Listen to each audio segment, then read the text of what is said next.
Minum kopi itu enak, tapi kalau salah langkah bisa jadi bikin jantung deg-degan dan lambungnya protes.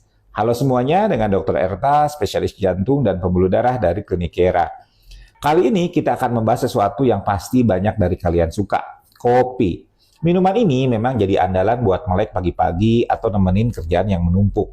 Tapi tahu nggak sih kalau ada beberapa hal yang sebaiknya tidak dilakukan setelah minum kopi? Nah, sebagai dokter, ada 5 hal yang pasti akan saya hindari setelah menyeruput secangkir kopi favorit saya. Pertama, saya tidak akan langsung olahraga. Kopi mengandung kafein yang bisa meningkatkan denyut jantung dan tekanan darah sementara. Kalau langsung dipakai buat olahraga, apalagi yang intens seperti misalnya lari, angkat beban, atau futsal, bisa-bisa jantung malah kerja terlalu keras. Hasilnya bisa muncul sensasi jantung berdebar yang nggak nyaman, bahkan berisiko bagi yang punya masalah jantung. Jadi kalau mau olahraga, beri jeda sekitar 1-2 jam setelah minum kopi. Kedua, saya tidak akan langsung minum obat. Kafein itu bisa mengganggu penyerapan beberapa jenis obat, termasuk diantaranya obat lambung, antidepresan, beberapa antibiotik. Jadi kalau kalian minum kopi berbarengan dengan obat, bisa jadi efek obatnya malah berkurang atau bahkan memicu interaksi yang nggak diinginkan. Kalau memang harus minum obat, tunggu sekitar 1 jam setelah ngopi supaya aman. Ketiga, saya tidak akan langsung tidur. Ini yang sering kejadian, terutama kalau minum kopi di sore atau di malam hari. Banyak yang berpikir, sudah biasa minum kopi, nggak ngaruh. Tapi faktanya, kafein itu bisa tetap berada di dalam tubuh selama 5-6 jam, bahkan lebih lama bagi sebagian orang.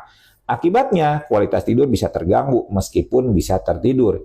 Tidur yang tidak nyenyak dalam jangka panjang itu bisa memicu masalah kesehatan baru, seperti misalnya munculnya tekanan darah tinggi dan gangguan metabolisme. Jadi kalau mau tidur nyenyak, batasi konsumsi kopi setidaknya 6 jam sebelum tidur.